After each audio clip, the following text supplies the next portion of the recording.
Iran ও Israel যুদ্ধবিরতি কার্যকর হয়েছে বলে জানিয়েছেন যুক্তরাষ্ট্রের প্রেসিডেন্ট ডোনাল্ড ট্রাম্প।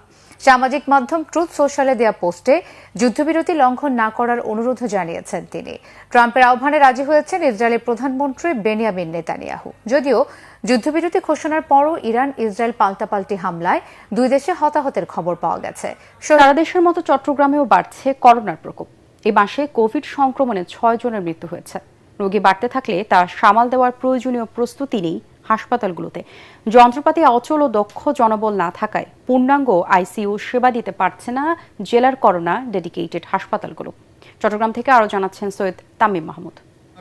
কাতারে অবস্থিত যে মার্কিন সামরিক ঘাঁটি, সেই সামরিক ঘাঁটিকে উড়ানোর পর সবাই যেখানে ভয় পাচ্ছিল সেখানে ইরান নতুন ইতিহাস তৈরি করেছে। আপনার ইরাকে অবস্থিত মার্কিন সামরিক ঘাঁটিতে সফল ক্ষেপণাস্ত্র হামলা চালিয়েছে ইরান। এখন কেন? কারণ হচ্ছে দর্শক, দেশ পড়বার দূরে কিংবা কাছে যারা এই মুহূর্তে দেখছেন, আশা করি সবাই ভালোই আছে। দর্শক, আমরা জানি কিছুদিন আগে আমেরিকা ইরানে কঠিন আকারে হামলা চালিয়েছিল। ইরান বলেছিল যে এর জবাব কিন্তু খুব কঠিন আকারে তারা দিবে। এইবার কিন্তু তারা সেই জবাব নিয়েছে। তারা আমেরিকার একটা বিমান ঘাঁটিতে কঠিন আকারে হামলা করেছে। তো দর্শক, চলুন সেই বিষয়টি আমরা দেখে আসি।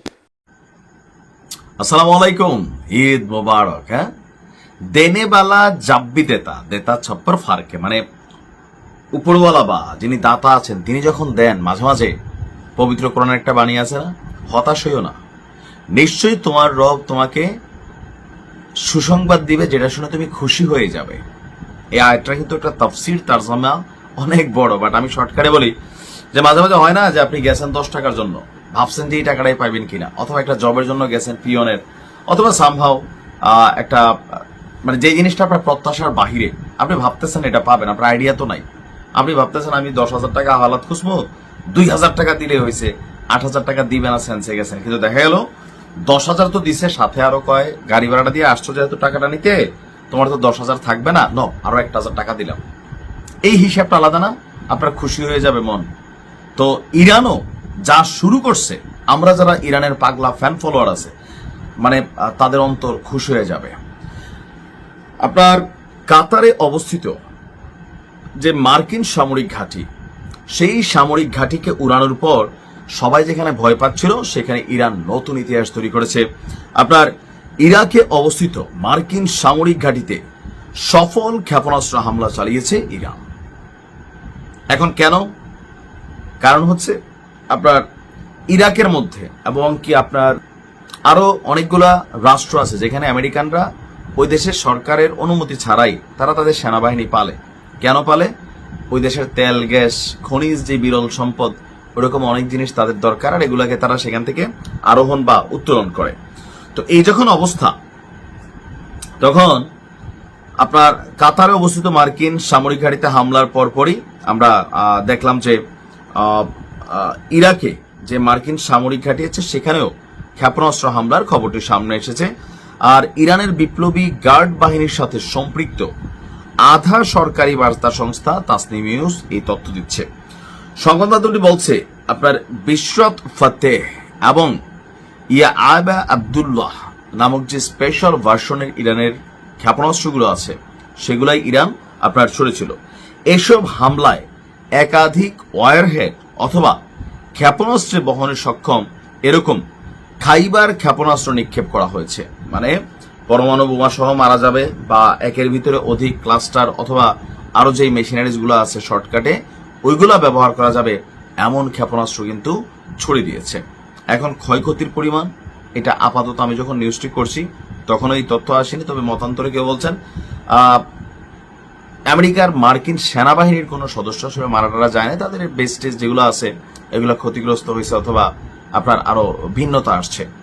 এখন ইরান কি থাইমা যাবে নাকি না দুইটা টুইটা মাইরা বলে তোমরা একটা মারছো আমরা দুইটা মারছি, পাল্টা জবাব দিলাম, তো যুদ্ধটা এখানে থামানোর জন্য না। ইরান বলতেছে ভাই লড়াই করতে নামছি, এবার কিন্তু থামবো না। ডায়লগ গুলো দেখেন না গণমাধ্যমে যে আসে, ইসলামের জন্য লড়াই করছি, আর আমরা তো বৈশা বৈশা পাটফারি করতেছি, মিশা কথা কইতেছি, সিটিং করতেছি, কিন্তু যারা এগুলোর জন্য দিনরাত খাটতেছে তাদের অবস্থান কি? এটা একদম পারফেক্ট একটা সিদ্ধান্ত ছিল। তবে এই হামলার পরপরে আপনার মার্কিন যুক্তরাষ্ট্রের পক্ষ থেকে জাতীয় নিরাপত্তা পরিষদের, তারপরে আমি যখন নিউজটি করছি মাত্র 1 ঘন্টা আগে উচ্চ পর্যায়ের প্রতিনিধিদের আমেরিকার বৈঠক হচ্ছে। কেন? যে ইরানকে থামাইতে হবে।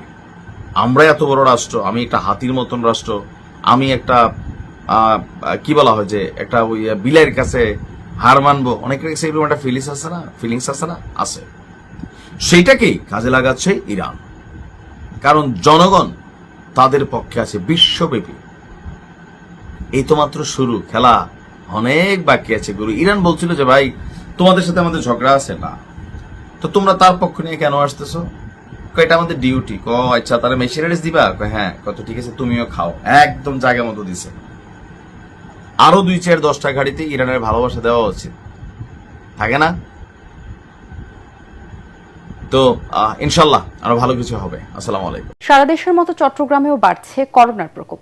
এই মাসে কোভিড সংক্রমণে 6 জনের মৃত্যু হয়েছে।